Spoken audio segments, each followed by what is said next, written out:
There comes a moment in life, quiet and unseen, where the soul, weary and bruised, whispers something that changes everything. It does not scream, it does not beg, it simply says, no more. No more pretending, no more shrinking, no more tolerating what wounds me. And in that whisper, in that simple refusal to betray oneself again, something ancient stirs, the awakening of self-love. Not the kind that comes from spa days or affirmations, but the kind that emerges from the depths of your psyche when you finally draw the line.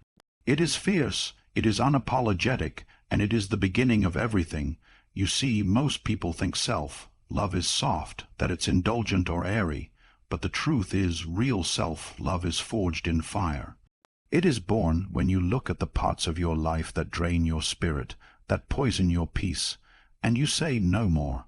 Let's walk together through the deeper layers of what this awakening looks like. The path is not always comfortable, but it is liberating. Here are 5 truths that unfold when you finally say no more. There is a point in the life of a person when the soul can no longer tolerate the pretense, when every nod of false agreement, every act of quiet suppression, every smile that hides truth begins to burn. Not because you suddenly became defiant, but because your spirit has grown tired of the cage it never consented to live in. And in that moment, without fanfare or explanation, you whisper a word that carries the force of your entire becoming: enough. It is not an escape, it is a return to yourself, to the forgotten dignity of your own existence. You realize then that your life, this one unrepeatable, immeasurable life, was never meant to be negotiated through guilt or handed over in bits and pieces to please others. You realize that you are not here to fulfill a role others cast you in. You are here to be whole. There is something profoundly unsettling about waking up to how much of your life has been lived for others. You see it in the choices you made out of fear, in the silence you maintained out of habit, in the boundaries you never drew because you were taught that love required sacrifice, especially of yourself. You gave and gave, hoping to earn what should never have required earning: respect, presence, love. But somewhere in the giving you began to vanish. Your opinions softened to keep the peace. Your time became open to anyone who asked. Your emotions were filtered to avoid discomfort, and over time this quiet betrayal of the self became your normal, until something breaks. A friendship fractures under the weight of unspoken truths. A partner's indifference finally becomes too loud to ignore. A job, once a place of pride, now feels like a place of slow erosion, and you find yourself standing in the debris of what once held you together. This is not a breakdown. This is the beginning of truth. When you can no longer participate in your own disappearance, the psyche revolts in the only way it knows how. By awakening, you say no, not out of anger, but out of reverence for your own soul. You say no to the conversations that leave you feeling smaller. You say no to the roles that demand your silence. You say no to the versions of yourself that make others comfortable but leave you fragmented. And in doing so, you do not become selfish. You become sovereign. You step into the unclaimed space of your own life. You stop asking for permission to be as you are. You stop offering disclaimers for your needs. You begin to live from your center instead of from obligation. There is a woman I once heard about, 40, 3 years old, a mother, a wife, a worker, a friend. Her entire life had been built around being there for everyone. She was admired, praised, even envied for her ability to hold everything together. But no one noticed she was unraveling. One day, after yet another demand on her time, she quietly said, "I won't be coming." No excuse, no apology, just a boundary. Her friend was offended, her family confused, but she felt something she hadn't felt in years. Stillness. As she later said, "It was the first time I didn't abandon myself to be liked." This is what it means to reclaim the right to exist fully. It means you begin to belong to yourself, not to your history, not to your reputation, not to your role, but to your truth. And that truth is not always easy, because when you start to live it, some people will fall away. Not because you are unkind, but because you are no longer willing to perform. You will lose those who loved the mask, but you will find those who love you. You start to recognize how deeply you were taught to equate your worth with your usefulness. How easily love was confused with control. How many times you mistook quietness for peace. And when this truth lands, it can be disorienting. You might grieve the years you spent trying to be what others needed. But that grief is not regret. It is the shedding of illusion. It is the soul stepping into light after a lifetime in shadows. Reclaiming your existence does not require dramatic change. It begins in the smallest moments, saying no without guilt, resting without justification, allowing your anger to speak instead of swallowing it, choosing joy when suffering feels more familiar. These are acts of revolution. These are the ways the soul reclaims its home. When you live fully, you no longer barter pieces of yourself for closeness. You love without disappearing. You give without depletion. You connect without compromise, and that is where freedom lives, not in escape, but in rootedness. In being fully here, fully honest, fully human. The world does not teach us to be whole. It teaches us to fit, to shrink, to adjust. But the soul was never meant to fit. It was meant to grow. And the moment you say no more is the moment you begin to grow again, not toward perfection, but toward truth. So when you reclaim your right to exist fully, you are not becoming someone new. You are remembering who you were before you were told to forget. You are answering the oldest call within you, the one that says, I am here, I have always been here, and I deserve to take up space in this life, not because I've earned it, not because I've been good enough, but because I exist, and that, in itself, is enough. There is a profound clarity that comes only after the soul has endured enough. Not the kind of pain that chisels us into deeper wisdom, but the kind that dulls the spirit, that grinds away at dignity, that robs us of sleep, joy, and a sense of meaning. For much of our lives we are taught to conflate pain with purpose. We are told to push through, to endure, to keep going no matter what, as though the ability to suffer silently is the greatest proof of our worth.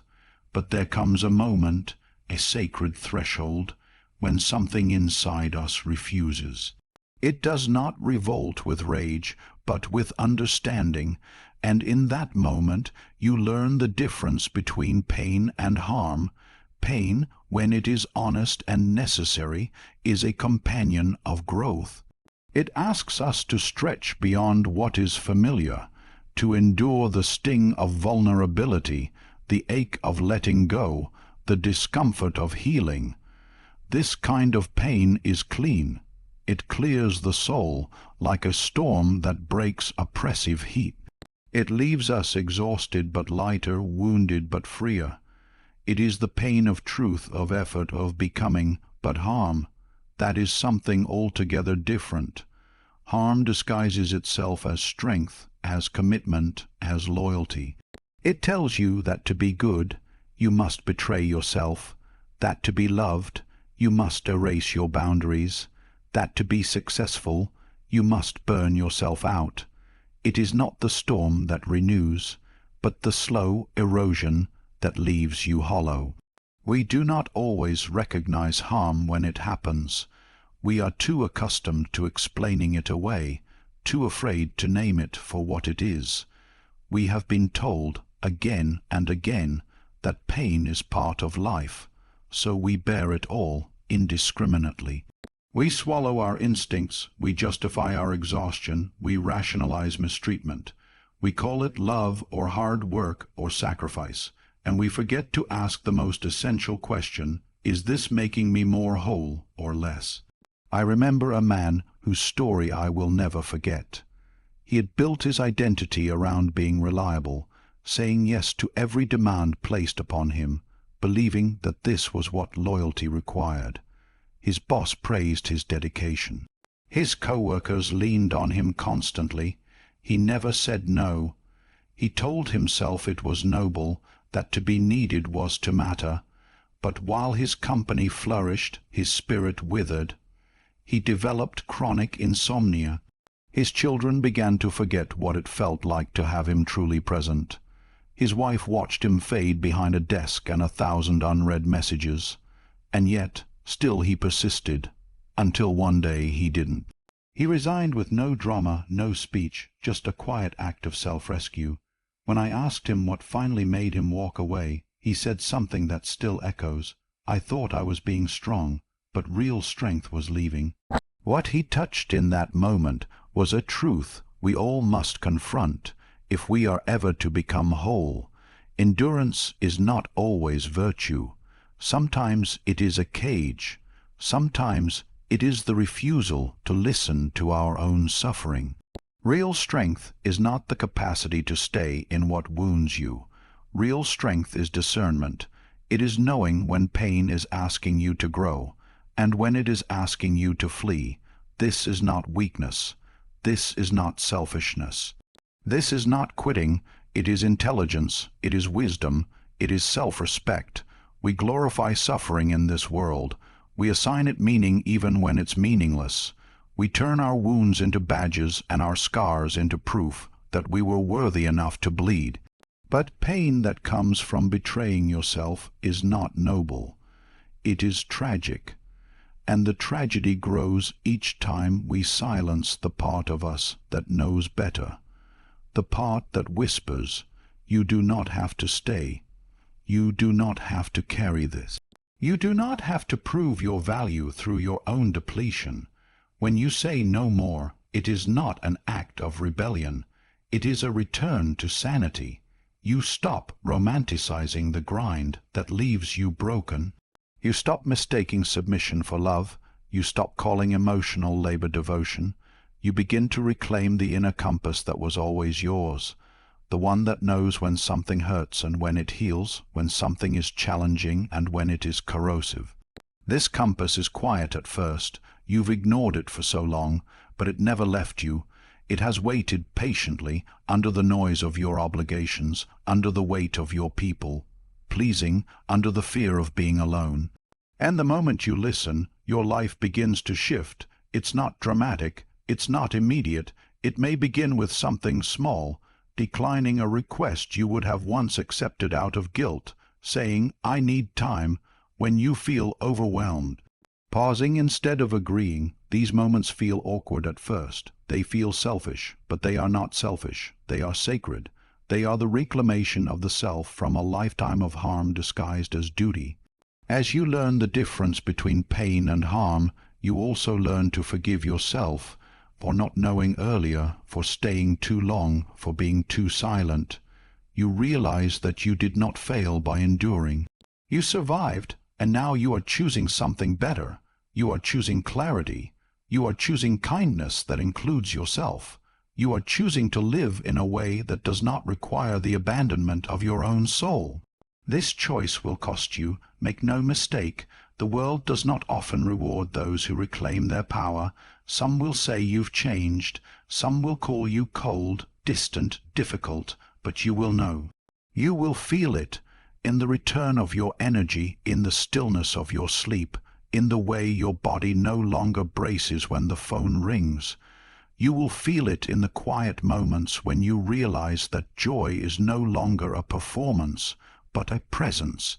You will know that pain still exists. Life will always bring its share of loss and challenge, but harm that is no longer welcome, not from others, not from yourself.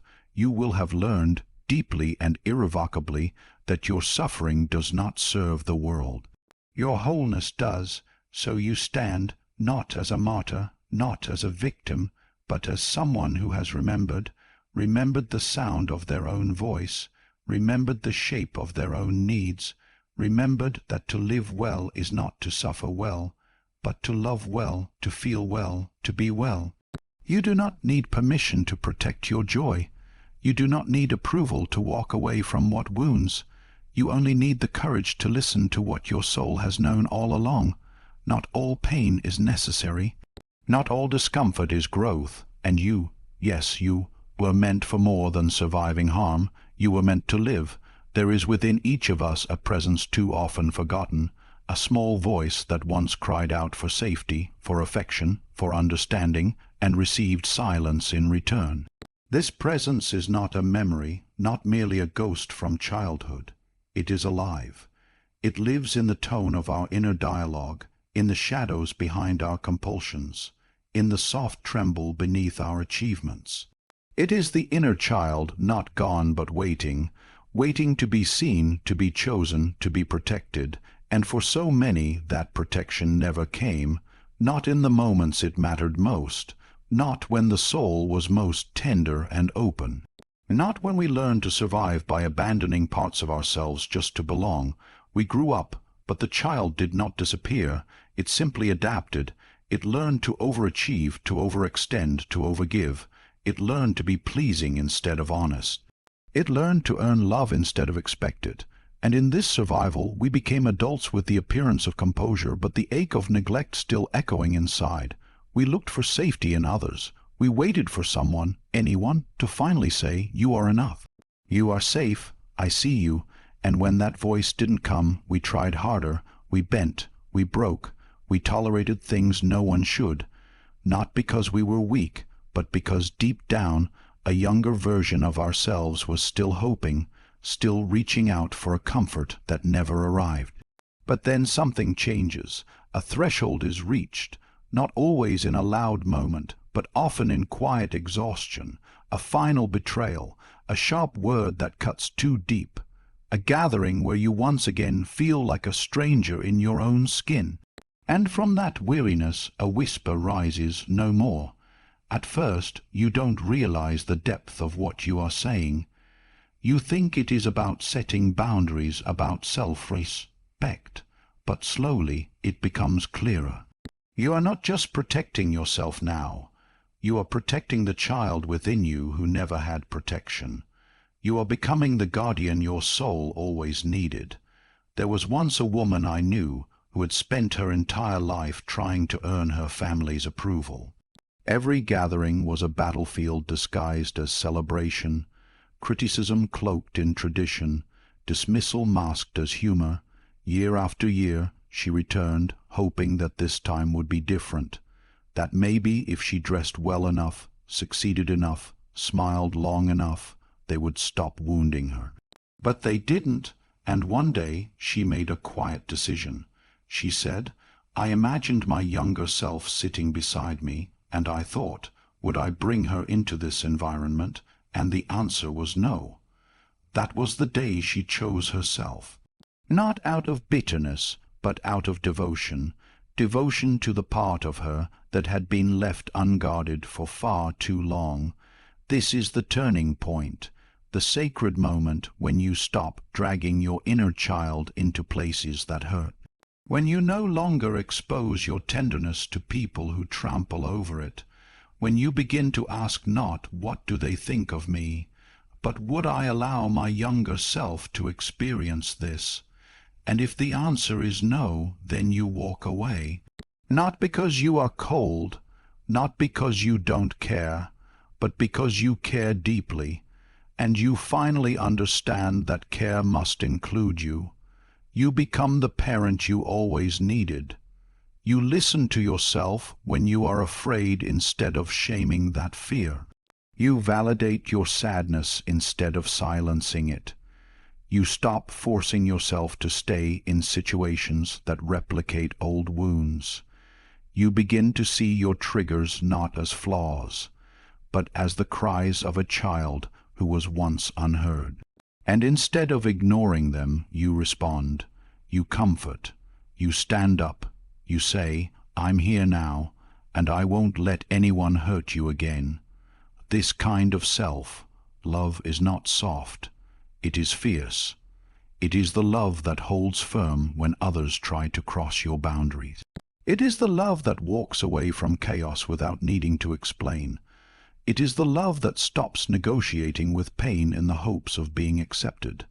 It is the love that rewrites your story, not by pretending the past did not happen, but by refusing to let it dictate your future.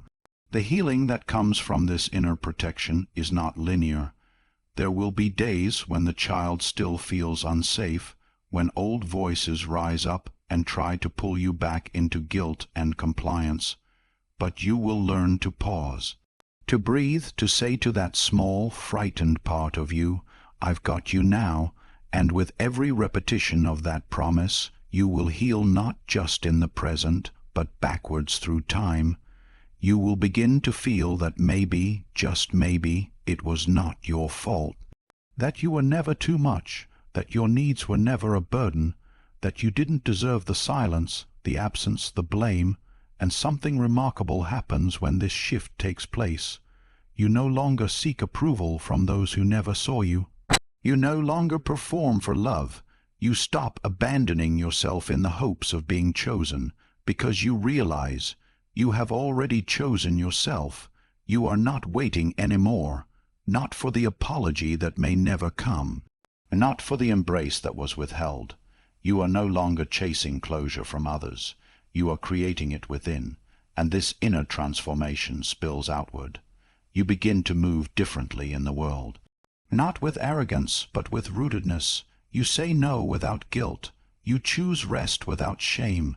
You create relationships not from fear of being alone, but from the desire to be fully known. You find peace not in avoiding conflict, but in honoring your truth. And perhaps most profoundly, you begin to experience joy not as a fleeting escape, but as a right. Protecting your inner child is not regression, it is integration. It is how you become whole, not by forgetting who you were, but by finally including them in who you are. You bring that younger self into the light, and instead of hiding them, you say, "I see you, I love you, I will never leave you behind again."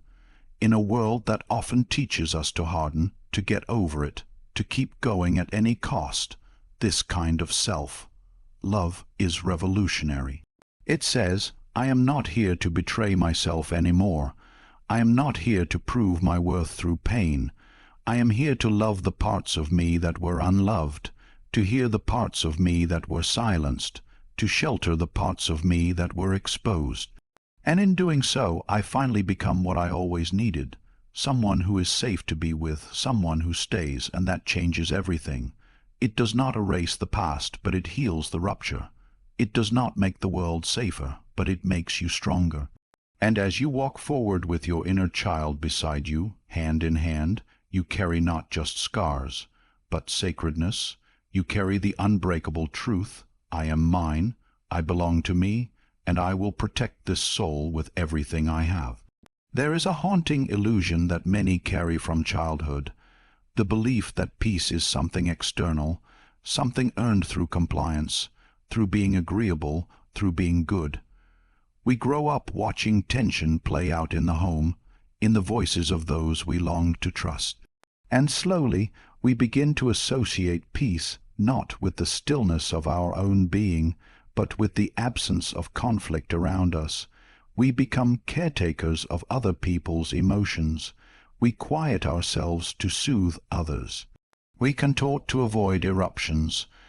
We believe that if we can keep everyone happy, if we can be perfect enough, accommodating enough, selfless enough, then maybe, just maybe, we will be granted peace as a reward.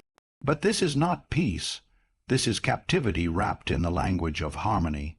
The moment you whisper no more into the depths of your soul is the moment this illusion begins to dissolve. You begin to realize that true peace was never meant to be begged for. It was never meant to be negotiated. It is not the prize at the end of obedience.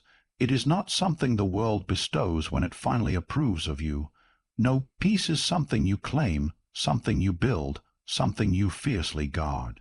And the cornerstone of that peace is boundary. At first, the very idea of boundary feels foreign. perhaps even cruel. We were conditioned to associate it with rejection or punishment. But boundary is not about pushing people away. It is about protecting what is sacred. It is the quiet, powerful act of saying, "This is where I end and you begin. This is what I will accept, and this is what I will not." It is not about control. It is about clarity. Clarity that allows love to exist without harm. Clarity that makes space for authenticity. Clarity that protects the soul from slowly dying in the name of being liked.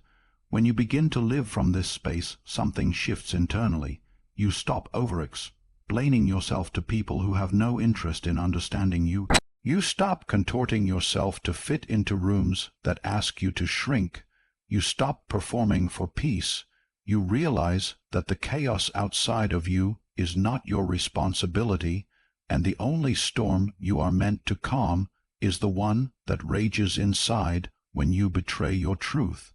Peace, then, is no longer something you wait for. It is something you practice. You practice it when you say no without guilt, when you rest without shame, when you walk away from conversations that dishonor your voice. You practice it when you decline invitations that come with strings, when you silence the noise of comparison, when you pause to breathe before reacting.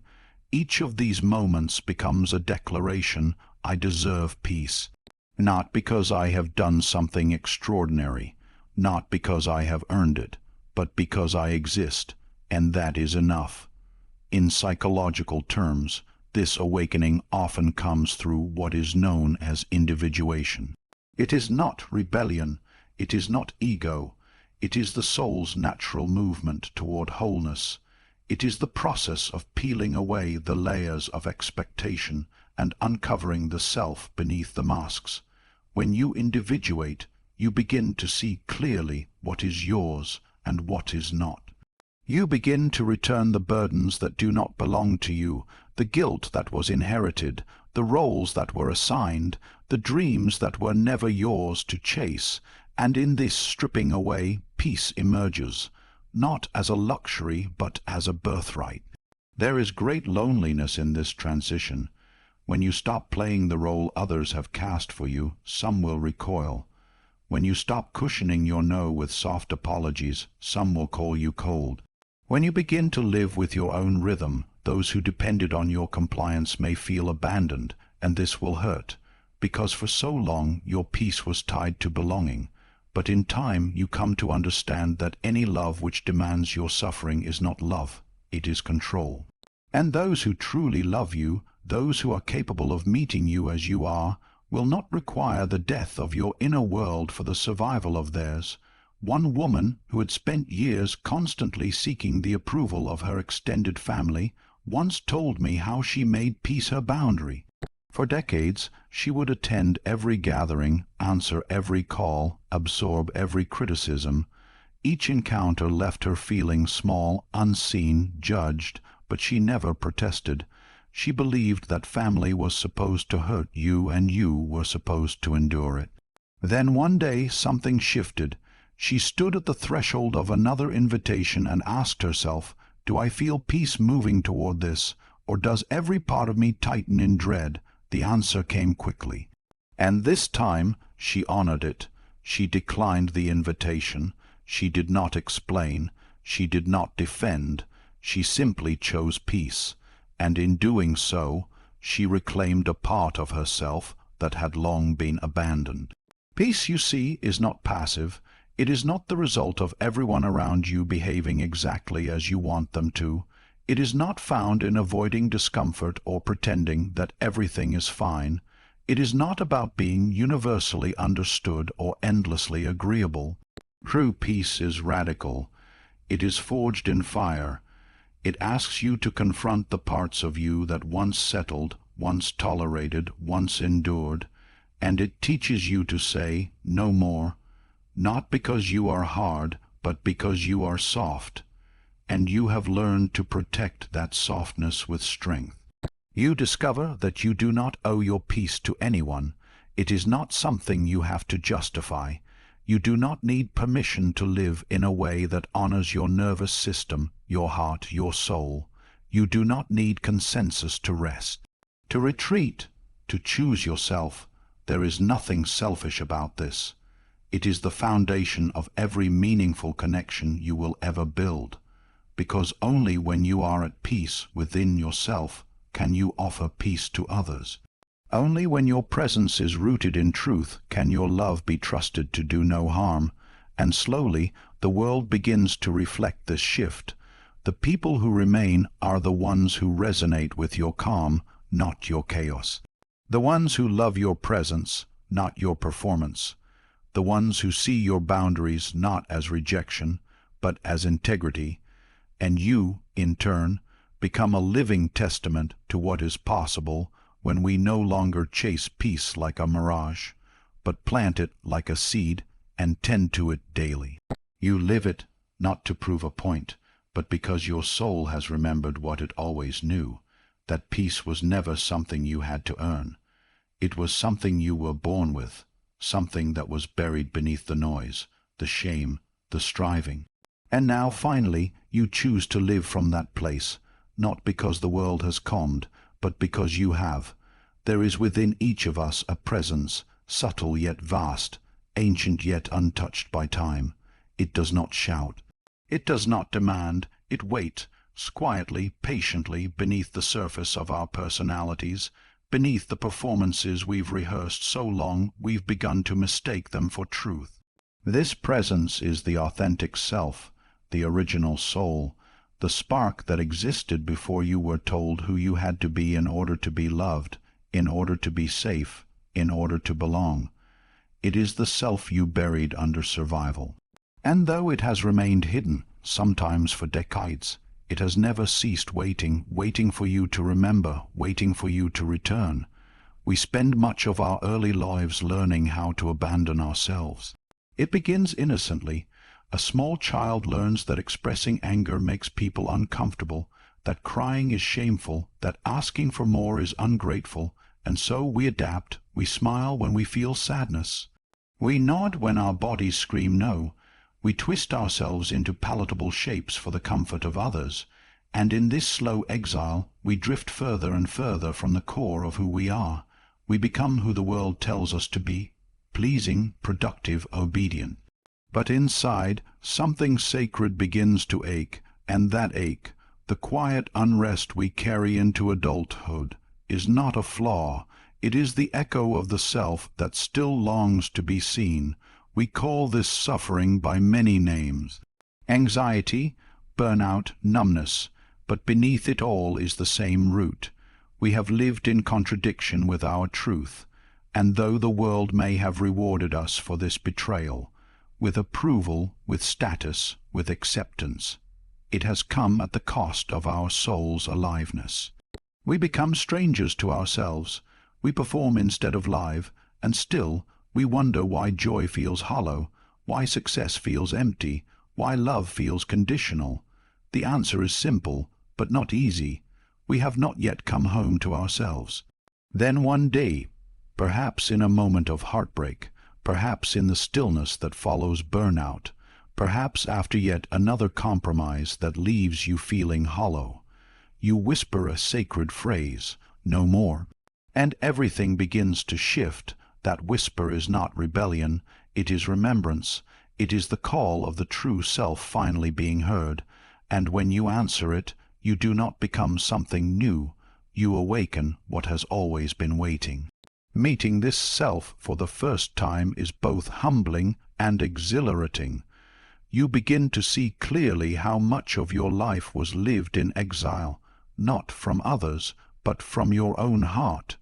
You see how often you said yes when you meant no, how often you played small to keep the peace, how often you sought love in places that required you to disappear. There is grief in this awakening, a quiet mourning for the time lost, for the parts of yourself you silenced. But beneath the grief there is something more powerful, a spark, a return of vitality, a sense of homecoming, because the self that awakens is not interested in performing. It is wild, it is honest. It is unapologetically whole. It does not seek permission to exist. It knows it was born worthy. This self does not beg for love. It is love, not a transactional kind, not a desperate kind, but a quiet, steady, radiant love that says, I am here. I always was, and I am enough. When you live from this place, everything changes, not necessarily externally, but profoundly within. There is a kind of peace that emerges when you no longer betray yourself to be accepted. A calm knowing that you will be okay, even if not everyone approves of you, even if some relationships fall away, even if the world doesn't understand, because you understand.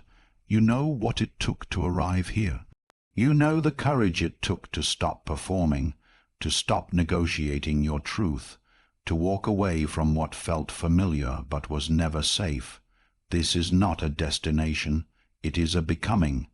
Every day you choose again and again to stay close to yourself. You listen deeply to your body, your intuition, your quiet inner knowing. You stop outsourcing your worth. You stop abandoning your needs. You begin to trust yourself, perhaps for the first time.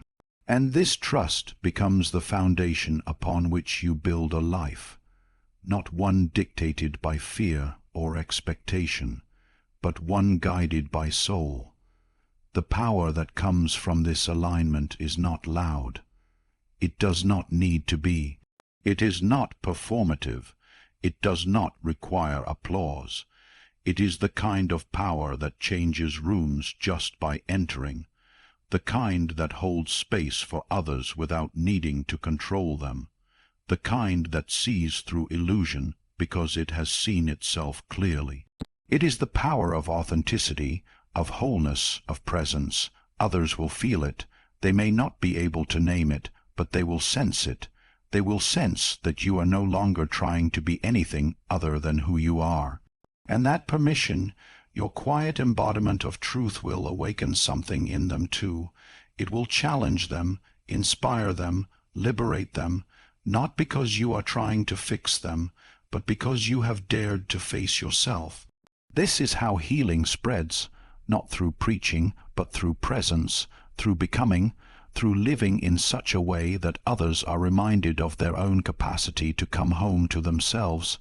And in this way, your awakening becomes more than personal. It becomes sacred, it becomes collective. Every time you choose truth over approval, presence over performance, love over fear, you ripple, you become the mirror that reminds others of their own reflection. There is no perfect version of you to reach, no final self to attain. The journey is not linear. There will be days when you feel lost again, when the old masks tempt you with their familiarity, but you will not be fooled. You will have tasted truth, and once you have tasted it, even a drop, you cannot go back. The soul does not forget what it means to be free, so you walk on, not as someone who has all the answers, but as someone who is finally willing to live the questions, to stand in the fire of your own becoming, to honor the self that waited so patiently for you to return, and in doing so, you do not just awaken, you become the awakening itself. So if you are standing at the edge of your own breaking point, wondering if you're allowed to walk away from what no longer serves you, let this be your permission. Saying no more is not the end, it is the beginning. And you have no idea the self, love, that's waiting to meet you on the other side.